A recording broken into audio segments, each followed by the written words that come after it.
Bapa yang kami puji, kami sembah pagi siang malam. Haleluya. Di pagi hari indah ini Tuhan, kami semua berkumpul memuji membesarkan nama-Mu. Amin. Oh Tuhan, berkat Tuhan indah yang Kau berikan bagi kami.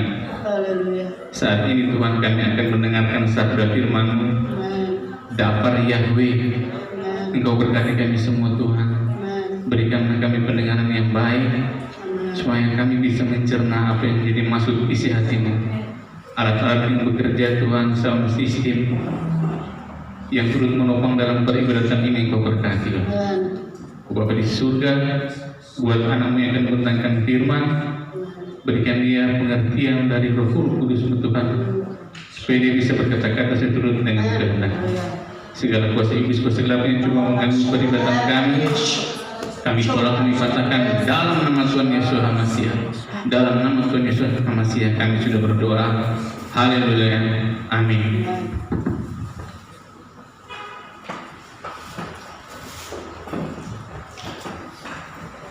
Shalom Bapak Ibu yang kekasih.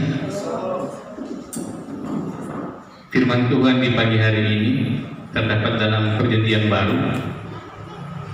Perjanjian Baru kitab Yohanes. Yohanes 2 ayat 1 sampai 11. Saya mengundang Bapak Ibu yang kekasih untuk bangkit berdiri. Kita akan membacanya silih berganti. Saya membaca ayat yang ganjil 1, 3, 5 dan seterusnya. Ayat 11 kita baca bersama-sama. Bapak Ibu yang kekasih baca ayat 2, 4, 6 dan seterusnya.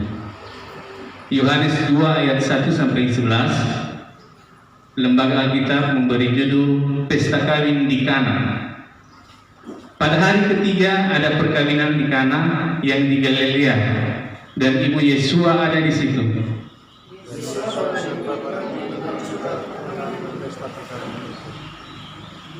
Ketika mereka kekurangan anggur, ibu Yesua berkata kepadanya, mereka kehabisan anggur.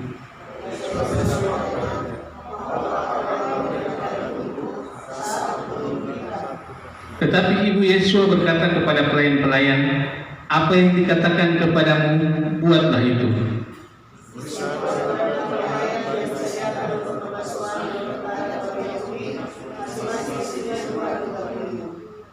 Yesua berkata kepada pelayan-pelayan itu, isilah tempayan-tempayan itu penuh dengan air, dan mereka pun mengisinya sampai penuh.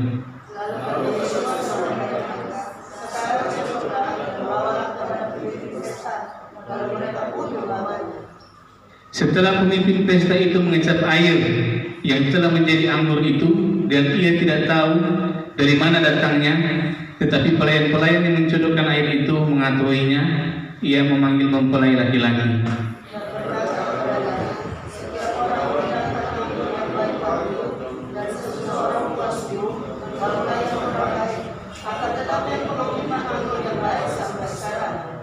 Kita baca bersama-sama. Hal itu dibuat Yesua di Kana yang di Galilea sebagai yang pertama dari tanda-tandanya, dan ia ternyatakan kemuliaannya, dan murid-muridnya percaya kepadanya. Amin. Nah, ini merupakan mukjizat pertama. Tadi lagu tadi dari Kristianti bagaimana mukjizat.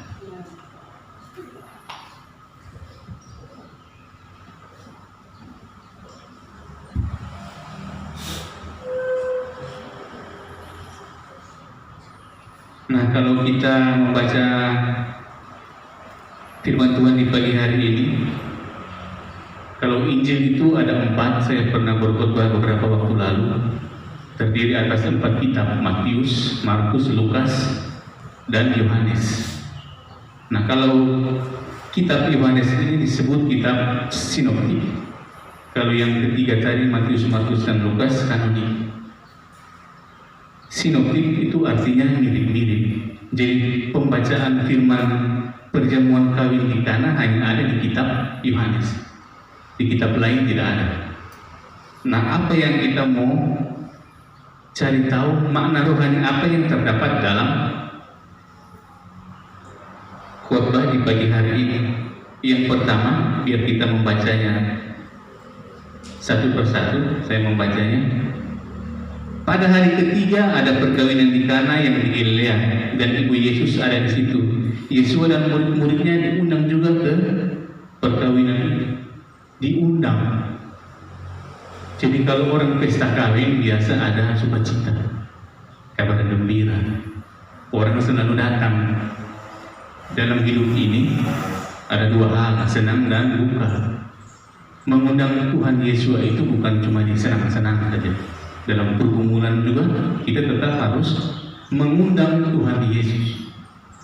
Nah, di sini pesta sukacita, pesta kawin, pada mempelai mengundang Tuhan Yeshua HaMashiach. Dalam hidup ini kita juga harus mengundang Tuhan. Kalau tiap pagi biasa kami keluarga berdoa, bangun pagi-pagi jam 6 ataupun jam 7. Jadi kita sudah mengundang Tuhan, berdoa, menyembah, menyanyikan lagu-lagu rohani. Itu tetap kita harus undang Tuhan. Begitupun juga di malam hari, pulang kerja atau sudah mau tidur, kita tetap berdoa. Kita undang Tuhan supaya selama satu hari full kita bekerja, beraktivitas, Tuhan selalu ada. Dan memang Tuhan akan ada. Karena Tuhan katakan, mintalah maka akan diberikan, ketoklah maka akan dibukakan. Di masa-masa pandemi COVID-19 ini memang masa-masa berat. Sudah setahun kira-kira, sejak bulan Maret kalau saya tidak salah. Bukan berarti kita semakin jauh dari Tuhan, tapi justru di masa-masa begini kita harus semakin dekat dengan Tuhan. Nah, kita lanjut pada ayat berikut biar kita menafsirkan ayat demi ayat. Ketika mereka kekurangan anggur, ibu Yesua berkata kepadanya, mereka kehabisan anggur. Kata Yesua kepadanya, mau apa engkau daripadaku, ibu, saatku belum tiba. Jadi dalam pesta kawin ini ada masalah. Masalahnya apa? Kekurangan anggur. Nah, dulu tetangga saya, dia dosen di Unima, kemudian anaknya kawin, anak laki-laki. Anaknya ini aktivitas di gereja Gemini. Jadi karena pemuda aktif di gereja, tentu dia top di gereja. Begitu pesta kawin, kira-kira undangan dihitung 200 atau 300 undangan. Ternyata yang datang 2 kali lipat, makanan habis. Sedangkan mereka tuan rumah sediakan itu babi putar, 1 ekor besar habis.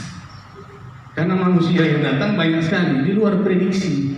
Nah, kalau budaya-budaya kita di sini, kalau bikin pesta kawin mau makanan habis, ya otomatis bahan cerita. Sebetulnya bukan tuan rumah tidak sedia, tapi jumlah yang datang melebihi dari perkiraan. 1 minggu kemudian balas gereja. Nah, itu balas gereja makanannya tak ambur. Babi putar bukan cuma 1, 3. Sampai orang yang datang bisa berbungkus. Nah, Bapak Ibu yang dikasih, demikian kira-kira suasana pada saat itu. Sementara pesta kawin tiba-tiba kehabisan anggur. Nah, tentu tuan rumah menjadi malu. Nah, Maria ibu Yesua pun berkata kepada Tuhan supaya cari jalan keluar. Nah, hidup kita juga begitu. Kalau ada masalah, ada pergumulan, jangan cepat-cepat putus asa. Sandarkan kepada Tuhan Yesus HaMashiach. Pasti ada jalan keluar. Nah, kalau masalah sekarang dalam kehidupan kita ini, COVID yang tadi saya bilang belum habis, sudah 1 tahun lebih. Nah, ini yang terbaru di India, 3.645 orang meninggal 1 hari, bukan sedikit itu. Orang di sini paling 50-60. Ini 1 hari mati 3.600. Dulu India dipuji, Karena salah satu negara terpadat penduduk di dunia yang kena COVID cuma sedikit, tapi ternyata sekarang sudah 3.645 orang dalam satu hari. Di kantor saya saja cuma 600 orang. Itu pun kalau kumpul sudah rasa banyak. Ini yang mati satu hari. Nah, ini dia gambaran. Kemudian kalau di sana, kalau mati kan dikremasi, dibakar.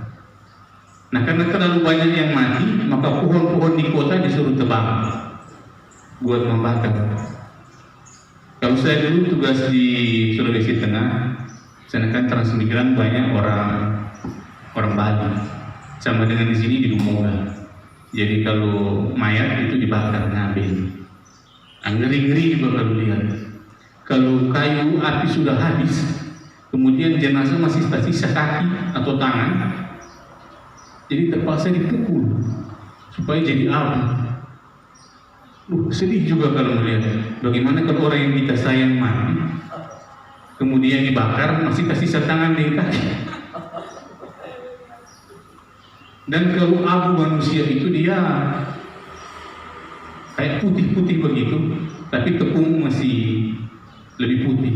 Kemudian bau menyengat, seperti kalau kita makan bakar anjing atau babi, seperti itu. Tapi itu kepercayaan mereka.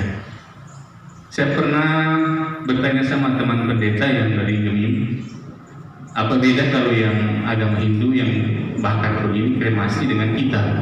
Kalau kita kan dikubur, yang ajaran lain juga sepupu kita itu dikubur.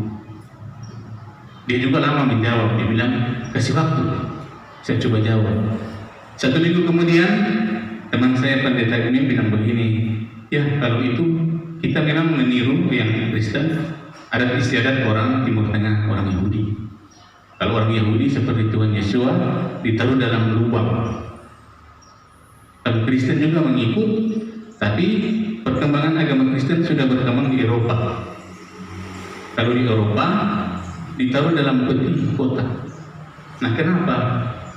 Nah, kalau menurut dia, menurut pengakuan iman rasuli, aku percaya pada Roh Kudus, gereja yang kudus, orang-orang kudus, kebangkitan daging, dan hidup yang kekal.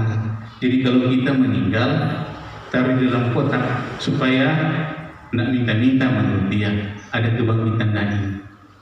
Kita bersama-sama dengan Tuhan dijemput di dalam awan-awan yang permane. Itu bedanya. Kalau ajaran seperti ini, mereka dibakar. Nah, ini penyebab naiknya COVID di India. Kalau Bapak Ibu yang kasih suka-suka baca-baca di YouTube atau berita. Nah, kepercayaan mereka itu kalau ada sungai Gangga, bagi mereka sungai suci. Jadi kalau dalam waktu-waktu tertentu mereka mandi di sungai, ya mereka akan semacam terbebas dari dosa-dosa. Kalau kita kan di Alkitab sungai Yordan, tapi tidak pernah dibilang sungai Yordan itu sungai suci. Cuma karena Tuhan Yesus Hamasia dibaptis di sungai Yordan. Dan biasanya kalau teman-teman saya pergi ke Israel, mereka suka juga dibaptis ulang di sungai Yordan. Cuma mengikuti tradisi. Nah, bagi orang India seperti ini. Nah, kira-kira ini ada 10 juta manusia yang turun ke sungai, dan akhirnya beberapa hari kemudian ribuan mati. Nah, masa-masa pandemi COVID-19 ini banyak sekali dampaknya yang terjadi di semua sektor. Kalau tahun lalu saya masih ingat, pas mau lebaran begini libur 1 minggu. Nah, ini kita sekarang cuma 2 hari saja. Hari Kamis dan Jumat, habis itu masuk kantor. Karena memang maksud pemerintah juga supaya orang-orang yang mau mudik pulang lebaran tidak pulang kampung, supaya tidak terkontaminasi dengan orang-orang di kampung. Nah, kita tidak tahu berapa lama ini pandemi COVID-19 ini. Yang pasti ternyata virus ini dia bermutasi. Kalau di India katanya telah muncul jenis baru yang lebih kuat dari yang tahun lalu. Jadi mungkin vaksin sekarang yang sudah ditemukan mesti diteliti lagi. Mesti dibuat ulang lagi. Karena yang ada sekarang lebih dahsyat. Kemudian kita lanjut ayat 5.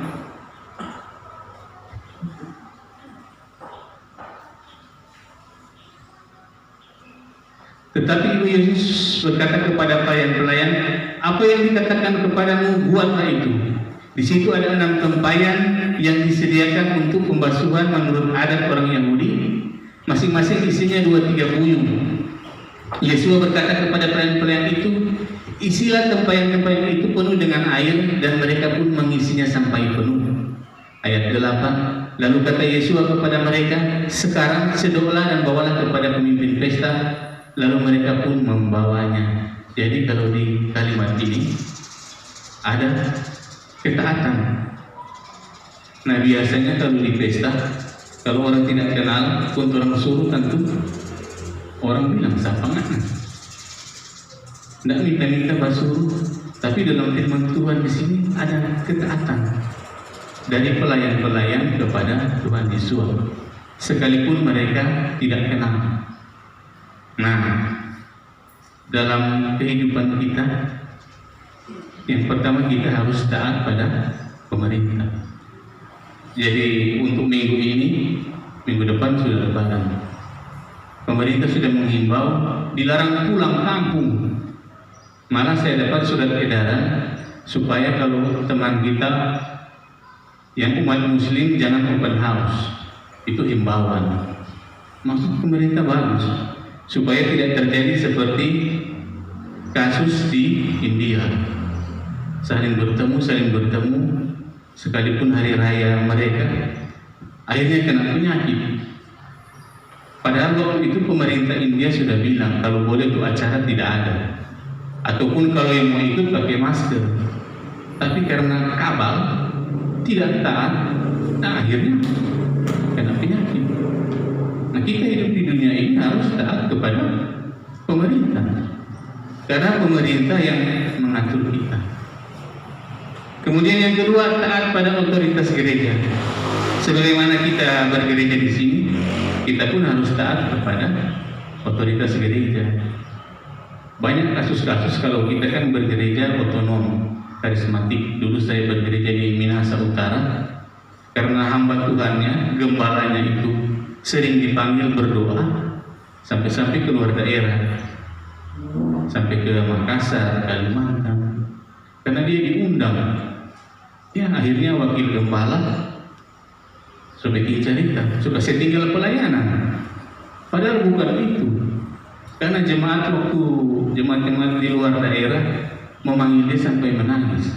Ada yang mau didoakan, ya otomatis seorang gembala itu tidak boleh menolak.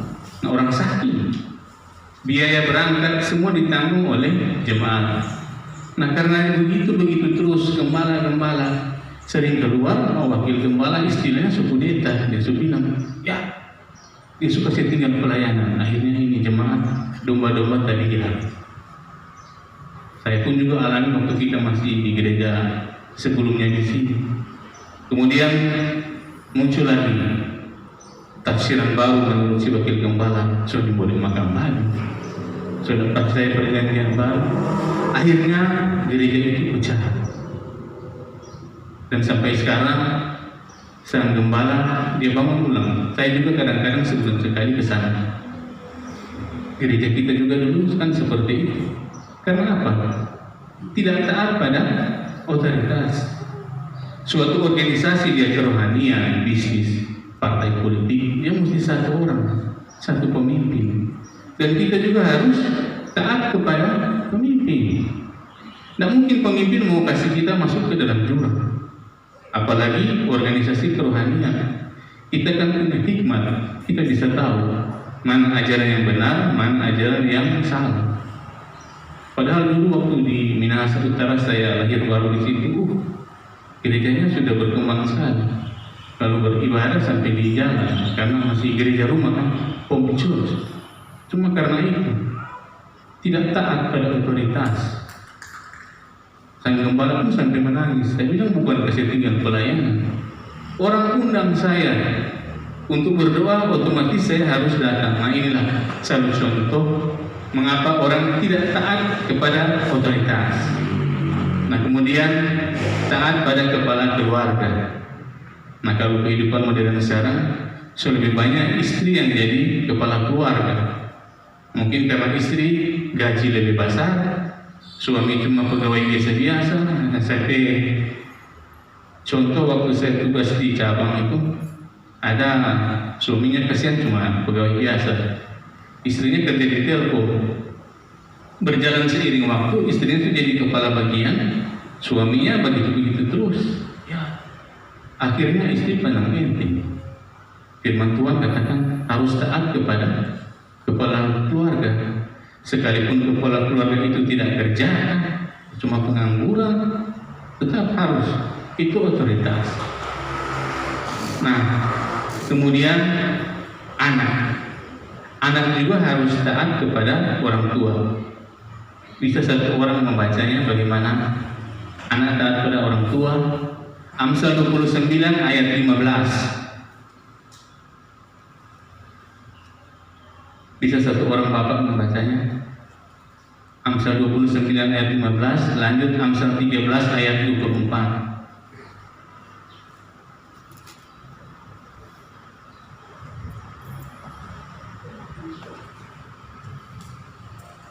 Amsal 29 ayat yang ke-15. Tongkat dan teguran mendatangkan hikmat, tetapi anak yang dibiarkan mempermalukan ibunya. Amsal 13 ayat 24.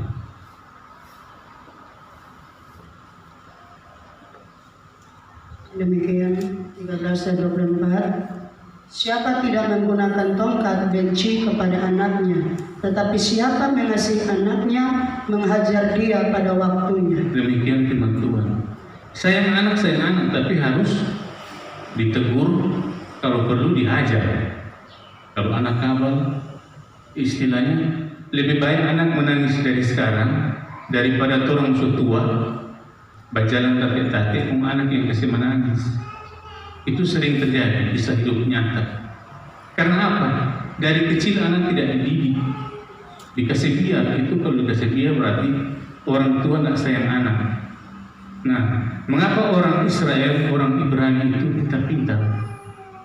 Karena memang sejak kecil anak sudah dididik.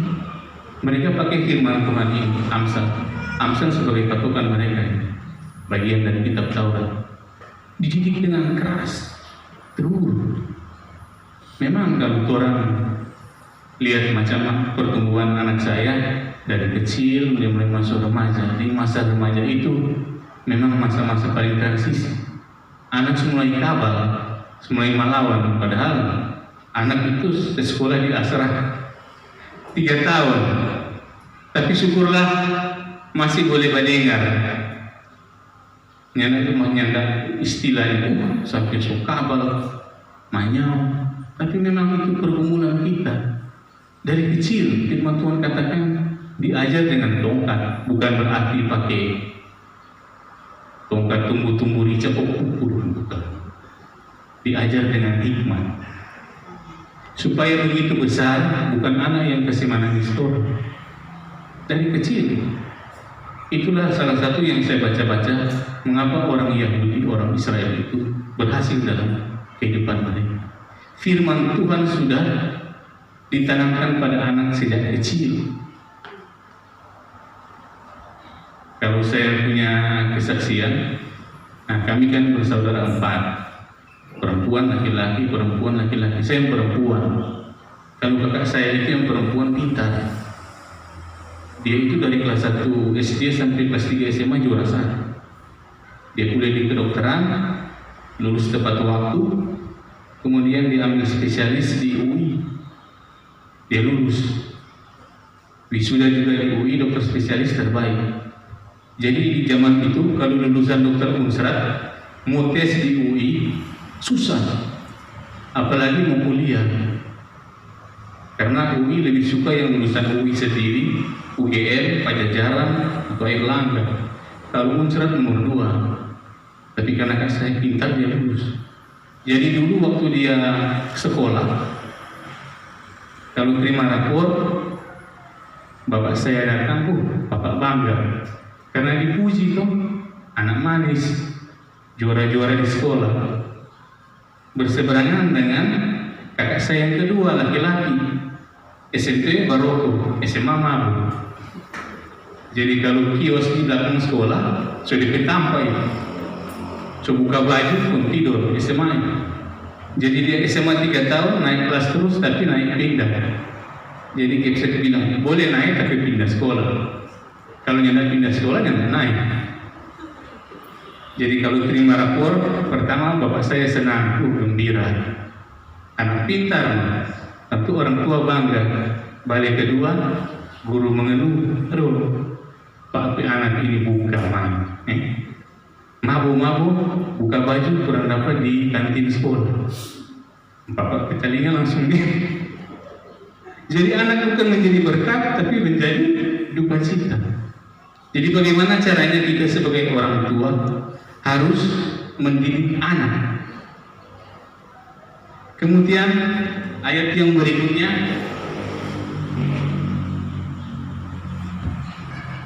ayat 9, setelah pemimpin pesta itu mengecap air yang telah menjadi anggur itu dan ia tidak tahu dari mana datangnya, tetapi pelayan-pelayan yang mencedok air itu mengetahuinya, ia memanggil mempelai laki-laki dan berkata kepadanya, setiap orang menghidangkan anggur yang baik dahulu dan sesudah orang puas minum baru yang kurang baik, akan tetapi engkau menyimpan anggur yang baik sampai sekarang. Ada pujian. Nah tentu kalau kita taat kepada Tuhan pasti ada pujian. Begitu juga kita di sini. Kalau kita taat pasti ada pujian. Kalau kita lihat di sini Ayub, bisa satu orang membaca Ayub 42 ayat 10 sampai 17. Ayub 42 ayat 10 sampai 17.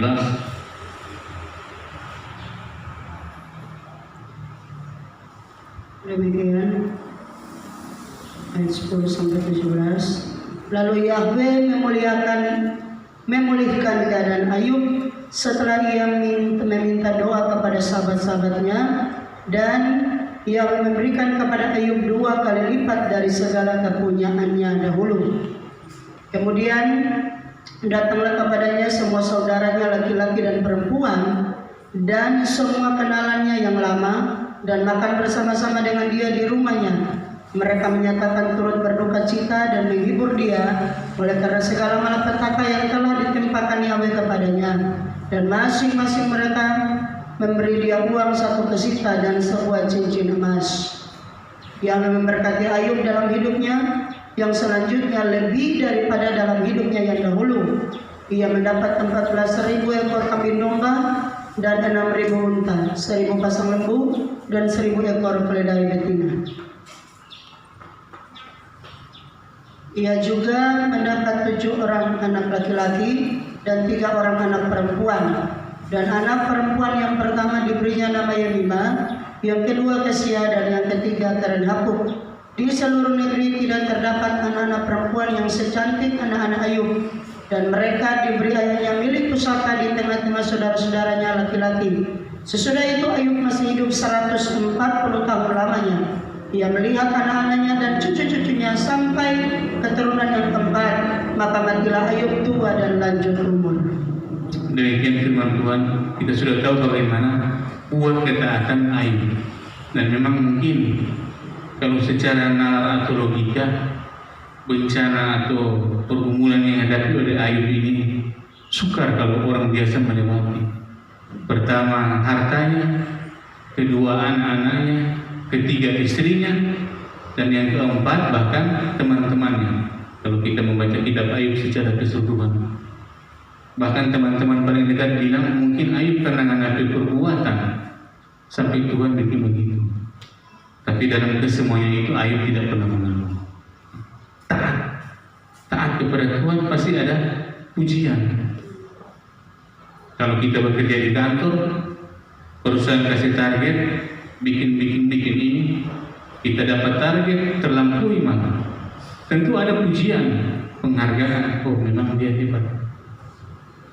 Di mana-mana pun kita ada, kita bekerja, kalau kita taat, ya tentu akan dapat pujian. Apalagi kalau di mata Tuhan seperti Ayub ini. Tidak gampang orang bisa melewati masa-masa cobaan seperti Ayub. Nah, istri dalam keluarga juga begitu.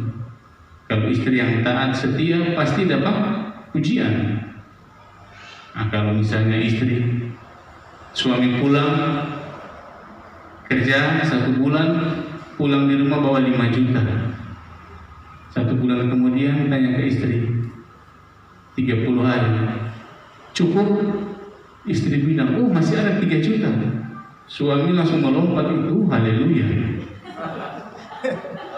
Kalau gua pulang 3 juta, kasih Pak istri, oh cukup, masih ada sisa 1 juta. Jangan kalau gua pulang 5 juta, tanya Pak istri, mana itu 5 juta? Aduh 1 minggu sudah habis. Kenapa begitu? Istri bilang, ada uang, tak ada.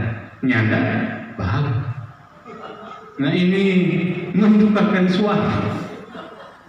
Di masa-masa sulit seperti ini, kalau suami bawa pulang ke rumah gaji seperti itu, ya syukuri saja. Kalau istri saya coba dulu, bawa 5 juta, cukup. Bawa pulang ke rumah 3 juta, cukup. 1 juta, cukup.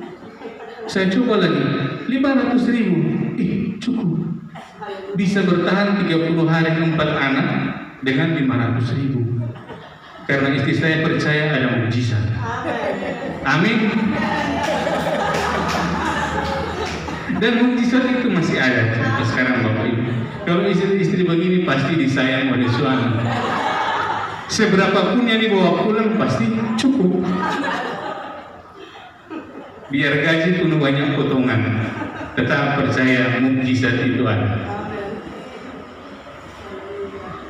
Nah, yang ke-11, hal itu dibuat Yesua di Kana yang di Galilea sebagai yang pertama dan tanda-tandanya, dan dengan itu ia telah menyatakan kemuliaannya dan murid-muridnya percaya kepadanya. Itulah mukjizat. Dalam Kamus Besar Bahasa Indonesia, mukjizat artinya sebuah peristiwa atau kejadian ajaib yang suka dijangkau oleh akal manusia. Nah, biasa kalau kita sekolah atau kuliah dulu selalu dibilang metode penelitian. Metode penelitian maksudnya penelitian yang kita buat itu memang betul-betul nyata, dapat diterima dengan akal. Ini dia, rasional dan sistematis.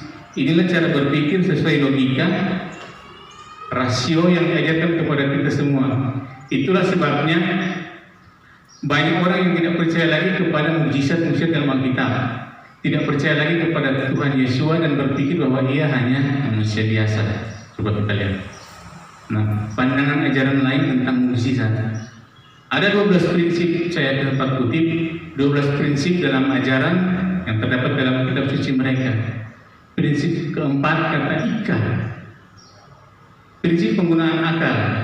Disinilah kata ika menurut mereka manusia sebagai homo sapiens, manusia modern, diberikan kelebihan akal untuk menganalisa, karena dalam ajaran mereka bukan dogma tetapi agama yang rasional.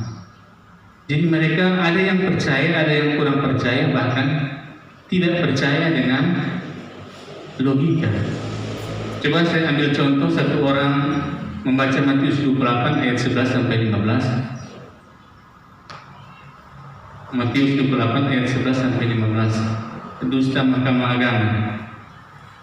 Demikian, ketika mereka di tengah jalan, datanglah beberapa orang dari penjaga itu ke kota dan memberitahukan segala yang terjadi itu kepada imam-imam kepala. Dan sesudah berunding dengan tua-tua, mereka mengambil keputusan lalu memberikan sejumlah besar uang kepada sardadu-sardadu itu dan berkata, kamu harus mengatakan bahwa murid-muridnya datang malam-malam dan mencurinya ketika kamu sedang tidur.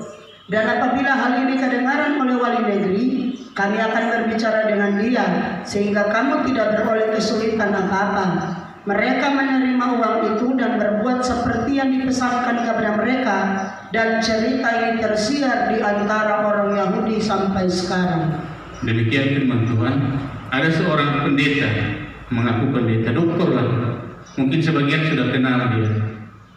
Dia katanya versinya dia pernah jadi rektor sekolah teologi. Kalau rektor berarti tingkat doktor teologi S3. Kemudian ditanya, kenapa kamu tidak lagi percaya dengan Alkitab? Dia baca di sini kan. Dia membaca kitab lain. Kitabnya ajaran ini. Di dalam kitab ajaran ini dikatakan bahwa Yesua itu tidak mati. Jadi jenazahnya disembunyikan dan dicuri oleh murid-muridnya dan menyiarkan kabar bahwa Yesua tidak mati. Atas dasar ini kemudian dia berpindah agama ke ajaran lain. Tapi Alkitab yang sudah kita baca tadi menuliskan, dan kabar ini tersiar sampai sekarang, dan itu sampai akhir zaman. Orang tetap tidak akan percaya kalau Tuhan Yesus HaMasyiah itu mati dan hidup kembali. Karena apa? Karena mereka tidak percaya mukjizat bisa berubah. Saya tidak tahu apakah dia ini memang betul-betul setengah-setengah percaya atau tidak percaya, tapi dia sangat kontroversial. Sampai sekarang juga orang-orang dengan dia sudah tidak suka lagi dengan dia, karena ajaran-ajarannya itu selalu bertentangan. Kalau ada kesempatan, ada waktu, coba Bapak Ibu buka-buka di YouTube. Nah itulah Bapak Ibu, bagaimana orang-orang yang tidak percaya dengan mukjizat kalau kita percaya. Nah, pandangan saat ini tentang mukjizat ada 3 pandangan. Yang pertama, pandangan skeptis. Menurut Kamus Besar Bahasa Indonesia, skeptis itu yaitu kurang percaya, ragu-ragu terhadap keberhasilan ajaran dan sebagainya. Contohnya penderitaan dan pengalaman menjadikan orang bersifat sinis dan skeptis. Jadi secara umum skeptis adalah kepercayaan atau keraguan seorang tentang sesuatu yang belum tentu kebenaran pandangan. Skeptis yang menyangka mukjizat dapat terjadi. Mereka tidak mempercayai mukjizat. Misalnya ini orang-orang ateis. Nah ini dia. Dari zaman dulu sampai sekarang ada orang-orang seperti ini yang tidak percaya dengan mukjizat. Yang paling kiri itu Charles Darwin. Kita sudah tahu. Yang tengah Karl Marx. Yang paling kanan itu Stephen Hawking. Dia seorang astronom besar yang juga tidak percaya Tuhan. Padahal dia dulu waktu muda, paling kanan itu Stephen Hawking aktif di gereja. Belakangan karena dia sudah terlalu pintar, dia membuatkan teori penciptaan alam semesta versinya dia. Dan teori penciptaan alam semesta dia itu orang terima karena memang rasional, masuk akal. Tapi setelah dia mati, toh dikubur secara Kristen juga. Bahkan jenazahnya ditaruh dalam gereja, dibikin ibadah, kemudian dikubur. Sekalipun seorang ateis, ternyata dia juga masih percaya Tuhan. Nah, kemudian pandangan sensasionisme adalah kepercayaan bahwa karunia rohani seperti berbicara dalam roh, bahasa roh, nubuat dan penyembahan telah berhenti, mukjizat berhenti dengan zaman kerasulan. Sensasionis yang percaya bahwa mukjizat sebenarnya terjadi di Alkitab, tetapi Tuhan telah berhenti melakukan mukjizat pada saat pewahyuan selesai dalam firman Tuhan. Jadi menurut pandangan ini mukjizat hanya berlaku bagi orang-orang yang hidup pada zaman Alkitab ditulis. Pandangan ini berpegang pada kepercayaan bahwa Tuhan masih tetap bekerja di dunia ini dengan cara yang supernatural, tetapi tidak memberikan kuasa kepada manusia untuk melakukan mukjizat. Nah ini pada gereja-gereja lama, gereja-gereja awal-awal. Jadi sewaktu kekristenan menyebar, pandangan ini ada. Sampai sekarang juga ada di Timur Tengah. Gereja-gereja lama masih percaya bahwa mukjizat sudah tidak ada. Mukjizat itu cuma ada di zaman Nabi-Nabi dan Rasul, zaman-zaman Alkitab. Nah kemudian pandangan yang ketiga, continuationist atau non-cessationist, yang menyatakan bahwa mukjizat terjadi pada zaman Alkitab, tetapi masih terjadi sampai sekarang. Pandangan ini berpandangan bahwa Tuhan masih memberikan karunia dan kuasa kepada orang yang percaya untuk melakukan mukjizat. Ini adalah pandangan yang paling konsisten dengan Alkitab. Jadi kalau gereja kita termasuk di sini masih percaya bahwa mukjizat itu ada. Alkitab harus kita percaya dengan iman. bukan dengan akal. Kalau kita percaya dengan akal, tidak bisa. Tuhan Yesus berjalan di atas air, orang buta bisa melihat, lumpuh berjalan, bahkan Lazarus yang mati hidup kembali, itu kan tidak bisa diterima dengan akal. Kita harus memakai iman. Jadi akal rasional itu harus dikesampingkan. Iman seperti ini. Kebangkitan Lazarus, mukjizat terjadi karena ketaatan pada Tuhan Yesus. Yohanes 11 ayat 10, jawab Yesus, bukankah sudah kukatakan kepadamu, jikalau engkau percaya akan melihat kemuliaan Tuhan? Jadi sewaktu Lazarus sudah hampir mati, adik-adiknya Maria dan Marta pergi ke Tuhan, sudah mau mati. Tuhan bilang bias, dan ternyata memang mati. Ketika Tuhan Yesus datang setelah 3 hari, Marta katakan sudah terlambat. Nah, Tuhan Yesus katakan buka tuh lubang kubur. Marta sendiri bilang kalau buka lubang kubur hati bau, kan sudah mati. Tapi Tuhan bilang percaya saja. Dan mereka percaya, taat. Kalau kita pergi ke kuburan pasti takut, apalagi malam. Tapi mereka karena percaya, taat. Dan memang mukjizat itu ada. Demikianlah Bapak Ibu dan Tuhan di hari ini, bagaimana kita melihat pokok-pokok dalam khotbah. Yang pertama, mengundang Tuhan. Yang kedua, taat. Dan yang ketiga ada mukjizat. Di masa-masa pandemi COVID-19 ini, pasti mukjizat tetap ada. Sekalipun dalam tayang tadi sudah kita lihat bahwa memang virus COVID-19 ini sudah bermutasi. Dia sudah muncul lagi jenis yang baru, ternyata seperti orang dulu. Dia beranak piana. Dan keturunan-keturunan ini semakin kuat. Mungkin vaksin COVID-19 yang ada sekarang sudah tidak mempan. Bahkan orang yang sudah disuntik vaksin pun banyak juga yang meninggal. Karena apa? Kita tidak tahu juga kenapa. Tapi yang pasti dia bermutasi-mutasi terus. Kita hanya bisa percaya, berdoa saja bahwa mukjizat pasti ada. Demikian firman Tuhan, mari kita berdoa. Bapa di surga, terima kasih Tuhan, kami telah mendengarkan sabda firman Tuhan. Dapar Yahweh, biar kami bukan hanya sebagai pendengar, tetapi sebagai pelaku-pelaku firman-Mu. Di dalam masa-masa sulit seperti ini, masa pandemi COVID-19 yang semakin berkembang Tuhan, muncul mutasi-mutasi gen-gen baru Tuhan, yang semakin banyak Tuhan, bahkan beberapa negara sudah mengalami lockdown. Kami percaya Tuhan, bangsa Indonesia, bangsa kami, Kau akan luputkan Tuhan dari pandemi COVID-19 ini Tuhan.